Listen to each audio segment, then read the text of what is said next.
Gesture. These We are live now. We're kind of getting a late start here. Y'all watching us? All 6 billion. How many people are there in the world? There are only 5 because we are all on Peeragogy. Something's kind of hissing. But anyway, we're getting a late start, and this is our regular Monday 1 p.m.-ish broadcast of the Peeragogy project. We don't have an agenda today. We invite people to post on the event pages and everywhere you find it.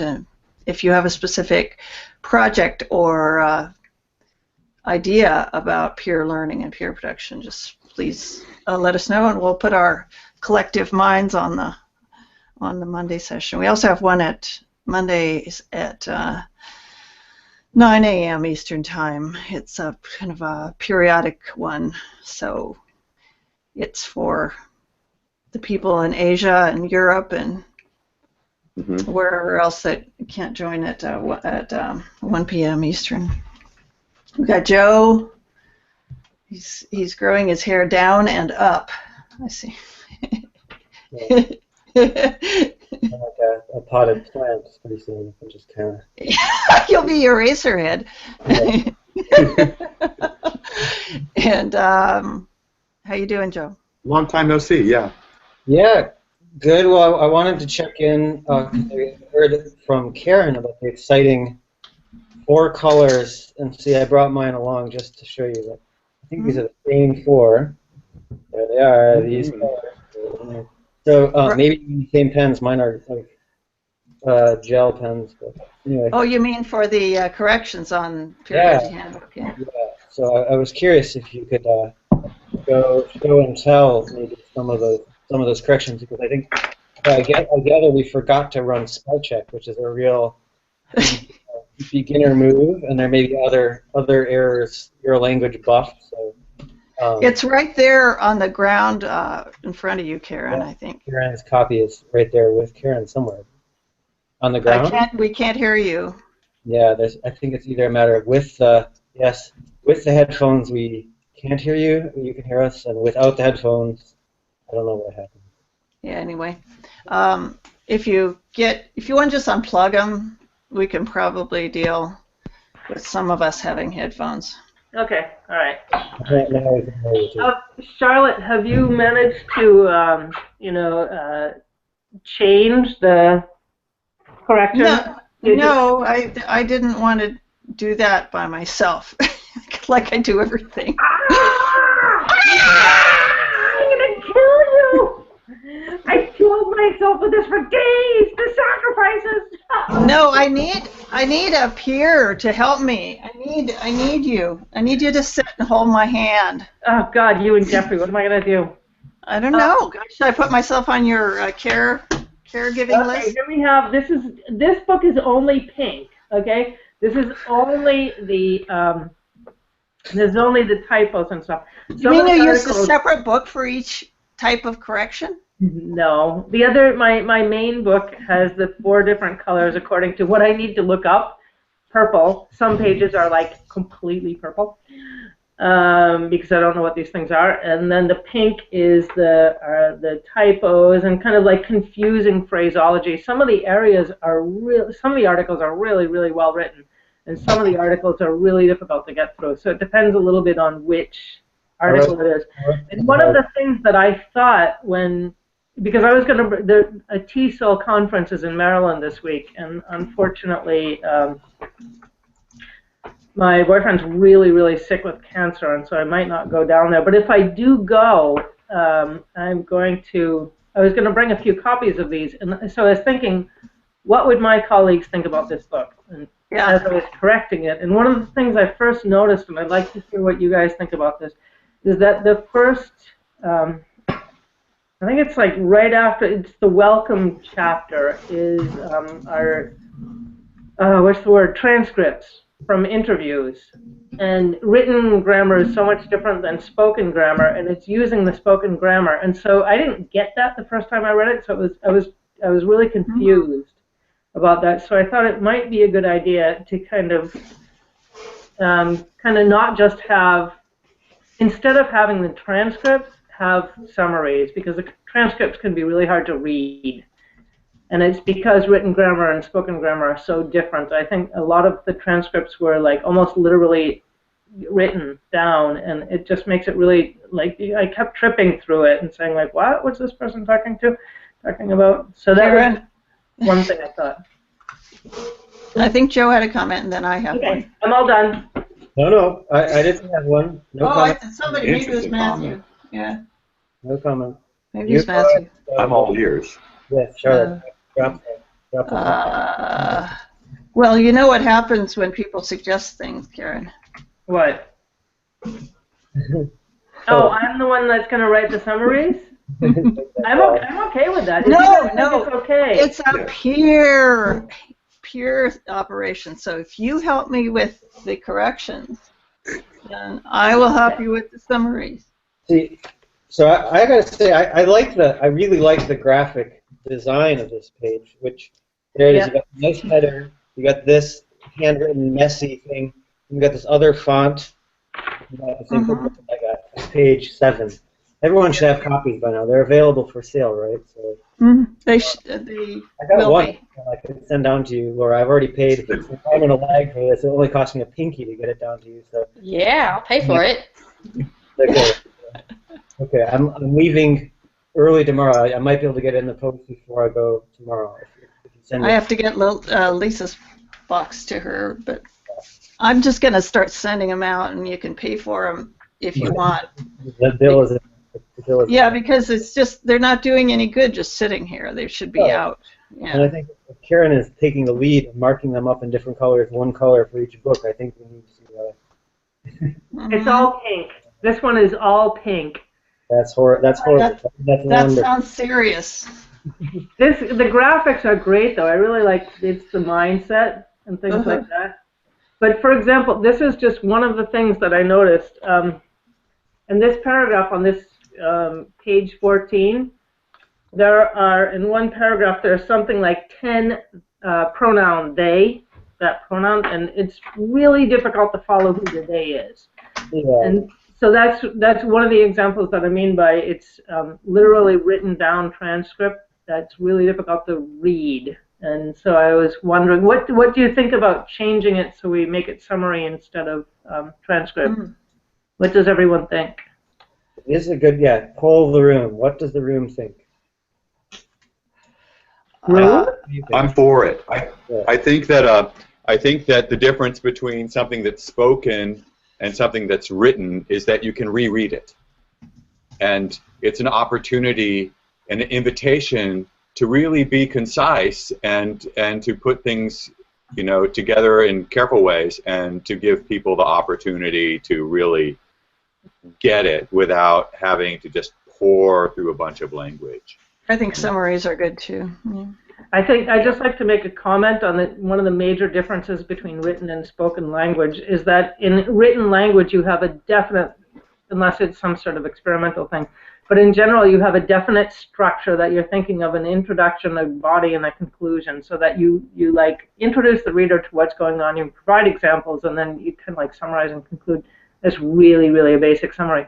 But when you're speaking, you're constantly correcting what you're saying. You're constantly saying, you start a thought and then something comes into your head and you change it. And so people come up with like and at and they and pronouns a lot. And so the structure is completely different. The way that your brain processes oral and visual information is completely different as well. That's why I was thinking of doing it. Do you have access to the original sound files? Because it would be really nice to be able to have the summaries, but on the website have a link to hear the original. Yeah. I think there's a link in this. It says the interview was conducted December 15th, 2014. You can watch the whole interview online. It's a video, so there's a link to that. Great. What page is that, Joe? 21. Yeah, there's room on the page for a QR code as well, in fact. Right. I've been putting QR codes in my books that I publish. Oh, that's a really good idea. I'm going to write that down. That's so much better than a URL because people can just hold their phone over it and make it go. Yeah, there is the URL is already here, but a QR code, that's a really good idea. But I got to say, I think that this interview has probably been cut by a factor of 80% already to get to this, because I think it was a very extensive one. Because I cut the transcript, which was only already cut. I cut that by 50%. So I don't know how much is on this interview, but I think it's fairly long. If someone wants to go, I'll go and we can see how many minutes. We can scrub through it too, or people can. But it's good to have. It's good to be there, so it doesn't lose track too much. Peeragogy. And QR codes to our Hangouts might be. Oh yeah, that's a good idea too. Yeah. It'd be nice if we could kind of sort through and get some of the better ones. Yeah. So it's 49 minutes long. Oh, all right. It's not that long. It's not impossibly long. Oops. I think that would actually that would be really interesting to be able to watch, just to see kind of the evolution of the project. Yeah, but I think if it's going to be a welcome, and if this is difficult, then it probably makes sense to cut it. But I guess we're in a interesting phase, and this is one of the reasons I want to jump in to this discussion. Is we have run the risk of being perfectionists. Yeah. So I don't know if any of us has ever had a struggle or been a perfectionist at one time in the past. Ever, I don't know, or maybe in the future, working still, striving to be a perfectionist. But I think we have to not be perfectionists about version 3 and put all our efforts to be perfectionists into version 4 of the book, which will actually probably be perfect, and version 3 won't. So that's my opinion. Other people may have different opinions about it. Yeah, no, I agree. I think part of the reason why I'm concerned about the introduction is I think it was over a month ago now that I was in a local cafe, and it's a really cool kind of place, and lots of professionals use it as their office. Great coffee too. And I was down there working, and the guy sitting next to me said, "Oh, what are you working on?" And I was working on Peeragogy. And so I explained it to him, and he was an engineer. I think we discussed this before. I was working on designing a better boat. I didn't quite understand all of it. But he said, wow, that sounds like a fan. So he looked up he went onto our website and is an MIT engineer, was immediately kind of like put off by the direct link to GitHub. And he said, like, anything that immediately forks off into GitHub is just too technical for me. So I was thinking of introductions, and I was thinking of onboarding. Yeah. When I thought about the introduction to this book, and how when I first started reading it, that transcript, I got lost in the mud there, and so I stopped reading it, and it took me almost a year to read this book because I got lost in the introduction, and I was just like, oh, I'm with you on that. I think that's a completely fair comment, and so is the engineer's comment. So I agree with you. I also think, though, we've got to make sure that we put the copies out there, even though they're not perfect, so we can learn that. So now we've learned that. Yeah. So we can fix it, but that also means next time we shouldn't put the same one out there, so we got to fix it. But we got to put the next one out there so we can learn the next thing. I mean, I had a great conversation with this guy in the cafe in Seattle when I was out there for my sister's wedding. Did I ever tell you about that? This guy who was doing tutoring of like people. He was there reading a kid's book with an elderly woman from someplace speaking Spanish, and he was tutoring her in literacy in Spanish and literacy, I think, basic competency or something in English as well at the same time. I think he was doing that all as a volunteer. I thought, this is amazing. And he told me his life story. He was from the Netherlands and had been teaching, lots of languages, and he also had a whole other career, I think, in engineering. Anyway, a fascinating guy, and I would have loved to get him involved in the project, but there was no chance to bring him into the project. I don't know why not. Anyway, lost opportunity, I guess. Got to go back. Olympia has a fantastic second language education community, like a bunch of schools up there. Can I make a comment about that whole thing you were talking about, like GitHub on the first page kind of thing? Yeah. That that there is language that's more universally understood, and then there's language that is very that approaches more and more jargon that only insiders understand. And in the spirit of peeragogy, it might be interesting to really go from the general, commonly understood universal languages, build the bridges to these technical languages, and to the technicalities. That would be. Yeah, that's what we did afterwards. Yeah. Charlotte did most of it. I stood alongside and said, "Oh wow, cool," as she showed me how to do these things. But we rearranged the kind of like the onboarding, the introduction to Peeragogy. So GitHub came after. And the same on the site. To really start with a universal kind of language presentation and guide people, explain what the Yeah. Oh, it'd be nice now that I look at it. It'd be nice with a couple of these fun graphics. These are good. Well, This is nice and clean. I mean, I'm not intimidated. Yeah. Like this might be fun up there. Uh-huh. Welcome to the Peeragogy Handbook. Or hands are good. It is. I don't know. There's some great graphics in here. The napkin drawings. It's fun. It's fun. It's very interesting, the relationship between written language and graphics. I mean, as you probably know, I'm working on a 20-page paper to explain this whole Constitution thing that I threaten to introduce you to every once in a while. And really, pretty soon, it will be 20 pages, and it's going to have graphics, and it's going to have language, and I'm really psyched to see what you guys think of it as a Peeragogy project. How would you approach understanding it in a collective way? But toward that end, it's like the whole question of graphics and trying to make something that's in ways difficult, accessible, and actionable. No, graphics are, for me, they're really, really helpful. They're really, and I love reading. I just get fed up with it. And I remember also that when I was working a little bit on book design when I was in Barcelona for language teaching, and a lot of fantastic research that was done, especially Macmillan was doing great stuff in that area. And photographs, designs, handwritten stuff were really helpful in engaging people in the topic and the content.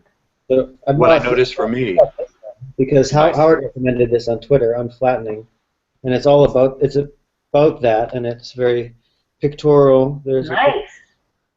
And it's all a comic. This is like, why didn't I think of this? Someone decided to do their thesis as a comic book. So yeah, that's really cool. Here's the other thing I noticed, though, about graphics is that when I'm trying to describe something, I'm trying to describe a bunch of things that are, say, like in a room together. But when I'm writing, they're only appearing one at a time, and I have to put verbs and things in between them. So I can't. It's like drawing lines. It's very narrowly connected. Whereas if you show a picture with all those rooms on a page. If you show a picture with all these rooms on a page, then you get a sense that they're very connected in more than one way. That they're actively, they're much more connected, and not narrowly in the way our words talk about it, but as we see in life all the time, that things are together. And I think there's a sense that is made that way that is useful and helps to remind us as we're taking this little narrative walk through understanding to see that, oh yeah, it's Yeah. So I guess I'm for it, but I think we got to weigh that against or in the balance with getting this version out there with Yeah. not all its flaws, but with many of its flaws. Oh, and I'm with you, Joe. I wanted to say that the word perfect from the Latin perfatio means to do thoroughly. Okay. It doesn't mean to perfect. So perfectionism is something that's sort of extrapolated from that. Perfect meaning to make something, you know, just to do a job thoroughly. And I think you're right. I think, yes, make the fourth, learn from this, get it out there, and keep working. Yeah. That's great. I didn't know that. That's awesome. But maybe we also need to have some be convinced or something that about where things are going. And I've taken a lot of time off away from the project, and will continue. I'll go straight back into time off. But I wanted to jump in because I'm going traveling tomorrow for a week, and so I wasn't doing anything else. And I also just got rejected. Laura, thank you for the job thing, but it was 4 out of 100 were shortlisted, so I wasn't one of the 4. So I'm so sorry. it's Sorry. okay. I assume that I'm in the top 90%, the top 10%, but not the top whatever 4%. So tough. Wow. Well done for getting that close. That's really cool. I wanted to. I'm glad you're here. Though, if you see more other ones, you can send them my way. I'm still looking. So thanks. So that it's not too bad. I've got other ones, like I was telling Karen, possibilities. One that I've been invited to apply to, so that doesn't mean I'll get it, but it means that at least I'll read my application. So that's good. But anyway, yeah, I had a little bit of time, and I wanted to check in and see how people are doing. I'm glad to see many of the familiar people are here. First of all, that's good. Beautiful. No, I'm really glad you're here. Like, I'm sorry about the job didn't work out, but, you know, it's good for us. Charlotte and I were just saying the other day how, oh, maybe Joe stepped out so that we would actually, you know, like, learn to grab the reins and, like, what are we supposed to be doing here? Oh, my gosh, holy cow. So it's really good to have you back. Well, you can consider me to be checking in, and I will be back in full next time, hopefully with better news on the job side, which is all I need. But yeah, the job stability would be nice. Are we talking about that? No, but it's on my mind.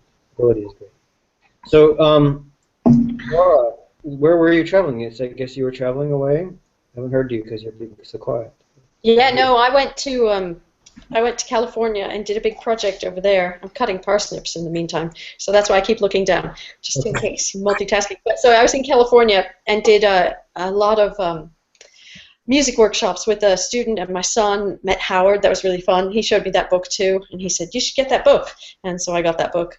And then I went to Chicago and did some projects there, but I didn't see Charlie because it was completely chaos and crazy. And, you know, when you're somewhere for like 6 days, you think you've got lots of time, and then you don't, actually. But I tend to do too many things sometimes. So I think, oh, I've got 3 days. Yeah, I'll do loads of stuff. And then it gets really full. So, you know, at the beginning, Karen said, were there any other pedagogical things? And I thought, well, actually, there's a project starting like now, and there's a project, it's called Connected Classes. And the idea is that you teach, there's a guy called Jonathan Worth who did a big photography course called Phone Hour, and he used Twitter to teach and reach lots and lots of people. And the idea is you've got some of your content, instead of lecturing it, you record it. And so you record like an interview with somebody, and then the whole class listens to it, but they bring their own everything, and they listen to it on their headphones, and that way they can listen at their pace. And like Matthew was saying, when you read something, or Karen, one of you were saying, when you read something, you can reread it and digest it. So this way, they're listening to it, and even though it's spoken, they can go back and digest. They can go and they tweet out all the content, and everybody tweets it and makes like a group crowdsourced notes, and the public can listen as well, because you broadcast when you're going to do it, and you put the content on something. And so that's a kind of, I mean, it's learning from each other, but also extending the class environment out. So that's a fun one. That's the next project. Cool. That's very interesting in the way that people, I've noticed, like you can say everything if you write it down, and people are going to take one thing from it, typically. They're not going to get the whole thing at once. They're going to get one thing. And it's very interesting to know what those things are. Just because it's all written down, don't expect that to be what they're getting. And so this is great. That's just a great way of figuring that out, what their takeaways are, and they'll be unique. But then you discuss it afterwards to make sure that actually, that way the teacher can have some sort of hand in saying, oh, what did you guys get? What themes came out of this? And some people will be the ones, like we talked about different roles. Some people will be the ones who list things. Some people will be the ones who make links to other content. Lots of different stuff. Yeah. Cool. That makes me think of something just from today. So up to the minute, I'm on a paper, and we have been working on it very slowly. And one of the things we talked about was having a visual map of the contents in the paper at the start of the paper. So, like, which sections depend on which section. I don't know if you put it in or not, but it would fit well here. And that case study, the Phonar thing, would be great to get, or Phonar 2 would be an awesome case study for the book, probably for the fourth edition, not the third one. But in terms of an intro, a visual map of what's there might make a better welcome page than the interviews. I don't know. Yeah, that's a really good idea. A visual map. I'm actually going to write that down. And again, if it could be hand drawn, that would be fantastic. Some sort of like it's just so much more inviting and comforting when you see something that's written by hand, even if it's messy. Okay, so a visual. Agreed. I think it shows proactivity. It shows that there's human engagement and not just some sort of over voice, over like a handout. And if it's accurate, it's like, okay, someone's been through this before. It's not so long that it's impossible to actually do. That thing helped me so much that I think that would be really confusing to have in the introduction. But it really helped me as I was reading the patterns. I need an illustration like this. I'm charmed. Yeah, this is helpful. Yeah. Yeah, that one really helped. And Charlotte, was that the one that someone at the pattern conference said should be taken out? Charlotte? We don't hear you, Charlotte, if you're talking, by the way. Yeah, I guess so. They just said they had some questions about it, and I think we came up with this legend as a result of that, and also some other graphics. Cool. But that's a good point. The legend actually isn't on this page, so if we're gonna sit here and tinker with the thing, we might as well put the legend in there. And Joe, when you mentioned some sort of a map in the introduction on the website, what did you have in mind? What were you thinking? Like a overhead view of the game of life, the board game, something. I'm not familiar with that. Game of Life is a nice one. That's a fun one. You travel around in cars. Very American game. You go on this road trip around the world with your family. You got a growing family in the back of your car. It's very fun. So cool.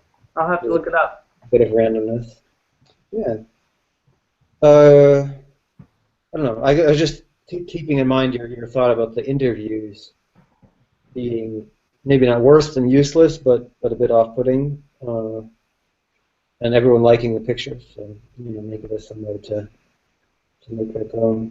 But I think this is the question on my mind is like so working on it is good, stalling and not working on it is not good, and that's I represent that second. I haven't been doing anything obviously. I think we can all compete in that category. We can all compete. Okay. Charlotte may never see the light of day tomorrow because she hasn't done anything with it since I finished it. So Charlotte, you might want to say your goodbyes now. But I stalled for a month and a half in getting my part done, so I should be a little patient. But it's easier to blame than to look at yourself. So that's where I'll go. Well, I think the idea that we can work in parallel is also obviously present in this conversation because Matthew's been working on his paper, Laura is traveling and working on a million things in the U.S. Other thing when I go to the U.S. is like, oh, cool, I'll see everyone, I'll go everywhere, and I'll do everything. 10 days, that's fine, that's enough time to do all of that. Pretty difficult. So, and although I've done nothing, I at least had that one contribution about the idea of the picture. So, what do you mean you've done nothing? Like, you disappeared from our meetings, and it's like everybody's like, where's Joe? Oh my God, what do we do without him? Yeah. You have not done nothing. That was my contribution. I contributed negative space to the project. Very important in an artwork. Right. But I feel like getting the book out there. So we have got to weigh it, because I think would these phonar people, for example, or the rattlesnake repatriators, like we were talking about before we started the recording. I guess that's sort of semi-secret, but you know, those sneaky rattlesnake folks. Would they want this book? Who, you know, can we get it out? Do people want it? Do they want to join version 4 or not? You know, I don't know. There's no guarantee that they actually do. Well, I would imagine that my colleagues back in Spain and all over Europe would love this sort of thing, because we were working on projects like this. I mean, we were doing a lot of action research, and the action research we did in groups, and it was very much like Peeragogy. And I've kind of got my hands full right now, but as I said, my purple marker was for things that I wanted to look up, and a lot of what I wanted to, and there's a lot of it that I'm unfamiliar with, and I love this book, I really do. But one of the questions that I had is, is there anyone else writing stuff like this, kind of like a meta pedagogy thing, or how many other groups are doing stuff like this, or do we know? Anyone? Zero. I don't think we do know, but I do think there are lots of people out there doing things that are perhaps for a more distinct audience. Mm-hmm. So there are people who are doing things that are connecting at a specific level. They may be connecting at a high school level, or they may be connecting at a discipline level across institutions or across whatever. But they're something that embraces everything. There are not many people doing it. But so I think that people exist in lots of bubbles, and in order to connect them, there has to be the network. And it's, you know, people say it can be really easy to network, but for some of us, I raise my hand, it can be really hard, you know? You go into a room and there's a big party and all these people, and you say, these are really smart people, you should go meet them all.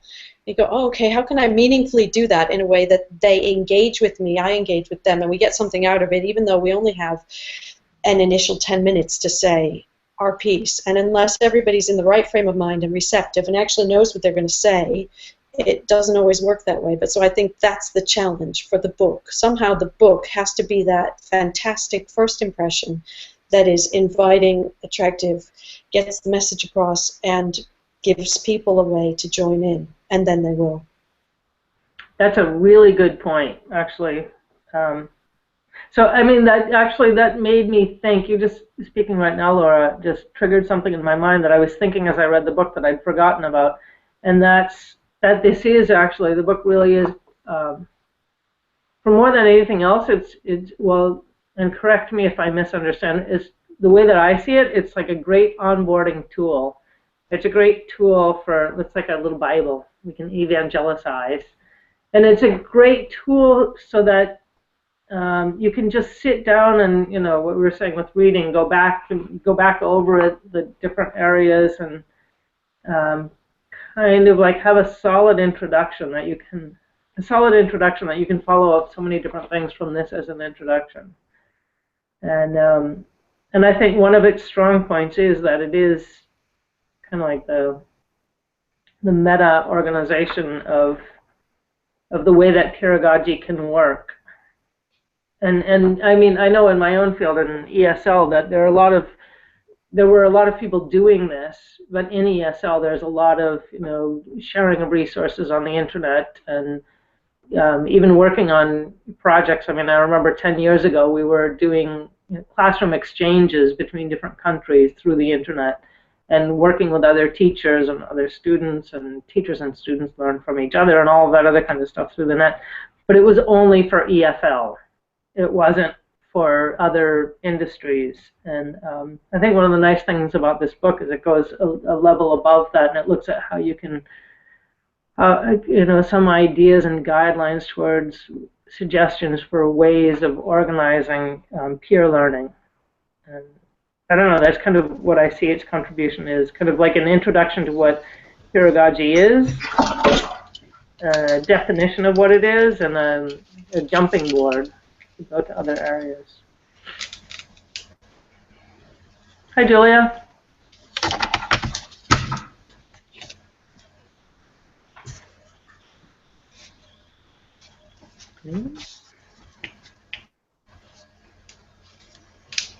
When you guys wrote the book, oh God, there's some beautiful crows out in the snow right now. Something wrong. What was the original intention behind the book? Behind putting it together?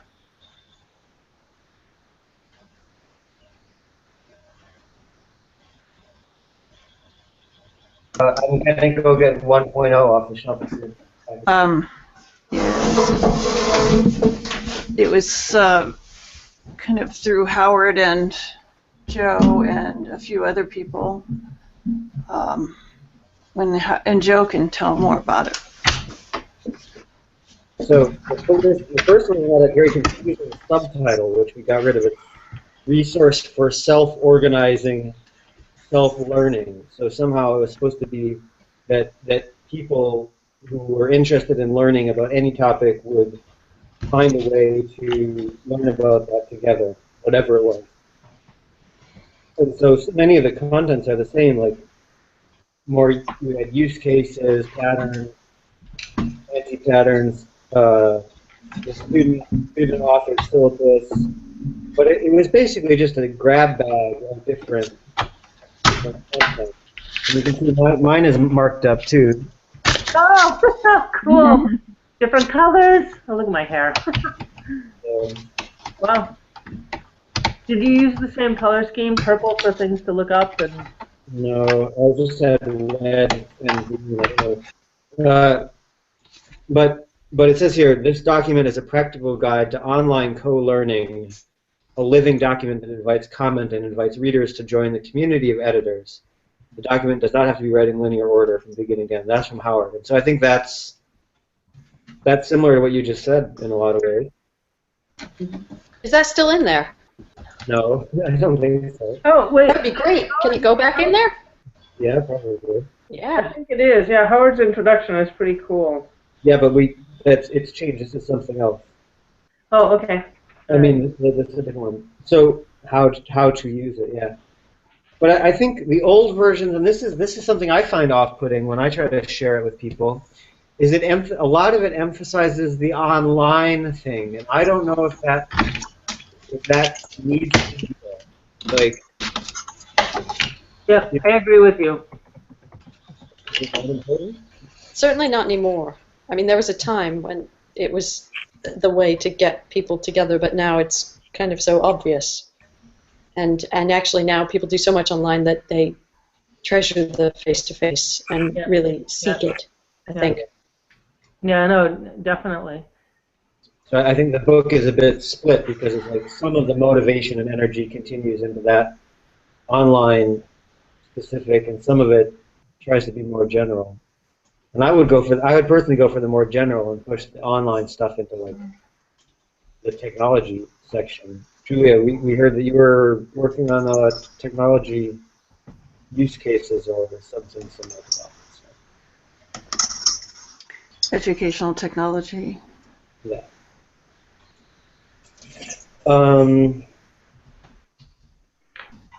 Yeah, no, I agree. I think that it would be really interesting to have one or two case studies looking at peeragogy without the online component, looking at because there's one section, and I've read this book so many times that you'd think I know the sections by now, but I don't, where the author is talking about the importance, about the fact that peeragogy has always been practiced. People have always worked together to solve problems. It's just that it's been practiced unconsciously. And now, particularly, and this part was my input, particularly given the kind of like industrial system of education, that industrial age system of education that we've been working with for the last 200 years at least, more. it's in counterpoint. People are starting to give voice to pedagogical patterns instead of top-down pedagogical patterns. And that was, I'm going to have to look through it and remember that chapter, but I remember thinking it would be interesting to have another chapter like this. Another chapter like looking at the way that people have been working to solve problems pedagogically, throughout history, but now like recognizing it and creating it. And I know that at least here in New England, there's a big movement towards community farms and community farming. Mm-hmm. And also working on, what I work on, removal of invasive species. And that's completely pedagogical. And so I was thinking it might be interesting to have a chapter on that. And that's not computer, online oriented or digital oriented at all. And the battery's running low, so I might... It's the cables on the couch. Okay. There's, the makerspaces, co-working spaces, cooperativism, and... Adelante. Yes, hello. Julia? Adelante. Are, those are... Hola, es que esto... those are popular, buzzwords, if you will, these days. Yeah, I just heard of makerspaces when I came here. That would be really cool to have a chapter on that. And I've talked about it with the one here, the Artisans Asylum, where I take courses sometimes, classes, and build things. But they do use that. You could just observe some of the sessions that they have, and I mean, the guy that taught me... No, es que debería estar... Hold on. No oigo que estamos aquí en una videoconferencia y yo no oigo nada. Pues me voy a tomar una cervecita. ¿Quedará alguna por ahí? Julia.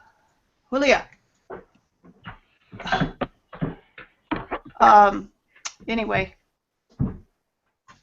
What was I going to say? Oh, yeah, he was... The guy who taught me 3D printing, was using some of the things that you could see you can read in the book. So. Yeah, I think I've heard of them. I think like one of the people who invented 3D printing was the one who founded that. So maybe you're actually getting taught. Robert Masick. Maybe, yeah. I remember probably. He's really into robots now. He has. Fighting robots. They have fighting robots. Pretty cool. Sorry, if you can read the chat, maybe you can see that what we're typing there. So.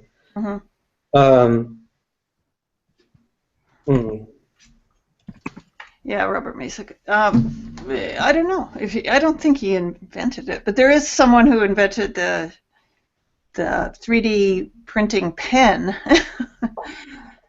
that works there.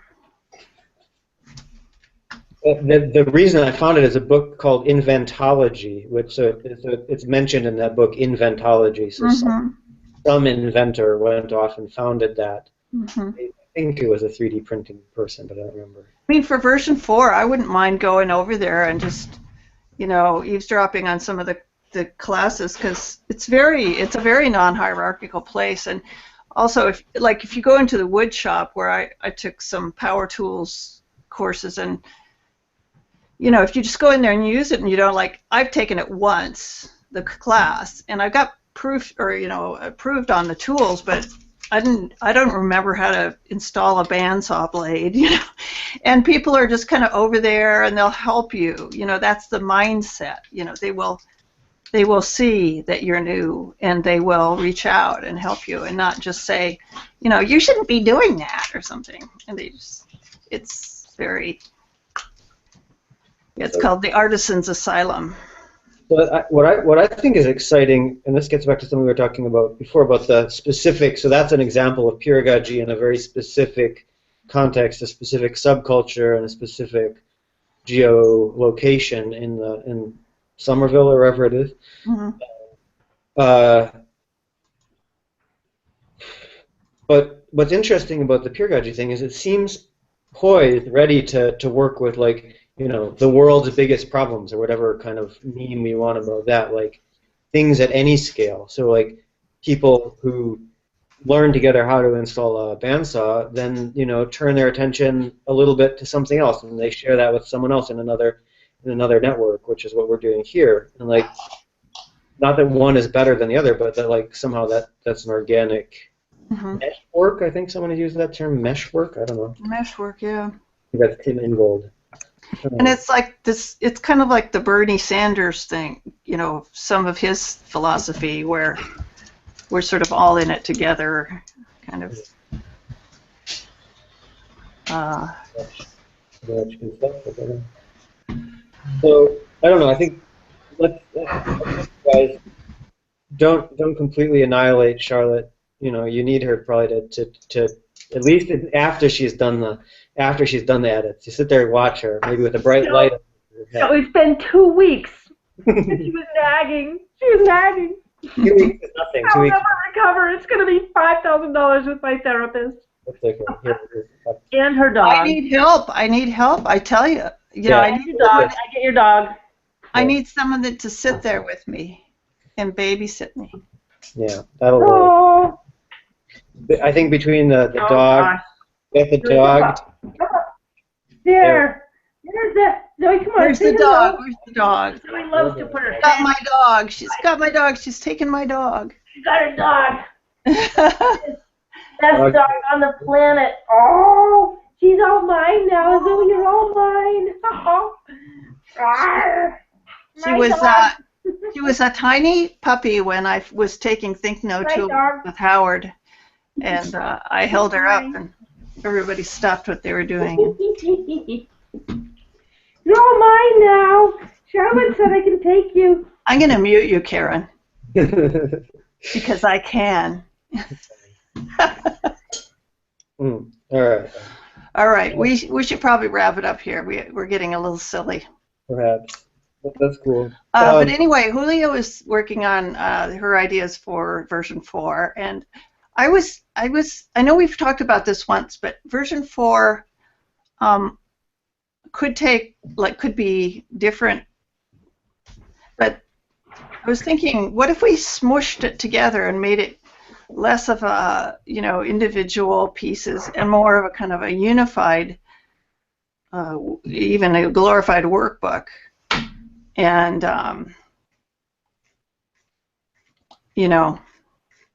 just kind of rewrote it in that way, so make it kind of less choppy and more. That sounds really fun. Mm-hmm. Kind of nice, Sounds like a companion edition, the Peeragogy workbook. Mm-hmm. Mm-hmm. The handbook and the workbook. Yeah, we have the workbook in a workbook sort of version in the handbook now, but it's pretty limited. Yeah, and then we also talked about having one book or a resource that is more of the theory and the sort of, the meta stuff. I think even changing the form factor to something like this, which is like, Mm-hmm. What's the name of that book again? Unflattening. Unflattening. Yeah. And the author, Nick? Nick Sousanis. Sousanis. Okay, cool. Harvard Press, so you can get it right there locally, probably right off the Harvard bookstore or whatever. Yeah. Cool. Yeah. Well, we could even invite that person, Nick, to do a comic. Why not? I think that would be a great idea. I'm doing a graphic novel, and Karen said she's met someone today that might help. But on Gandhi, and because the manuscript is so unwieldy, I just decided to chuck it and do a graphic novel. But I love them, actually. I mean, they're really an interesting, innovative way to communicate stuff. They're great. Yeah, and I think I don't know. Are they seem to me to being like after the publication of Mouse, it just seems that graphic novels really kind of took off. But at least, I mean, maybe that's just my noticing. Do you? I mean, were they always big, or was it just that I noticed them after Mouse? No, I think you're right. I think that they well, a little bit of both, but no, I don't think they were always big. I think that Mouse was the breakthrough. That was like the first literary one, Mm-hmm. or the first one that was regarded as like, oh, people who didn't read comic books were reading that, and then yeah, but there's always been something, pictographs, things like that. It's always been something, but yeah, not necessarily.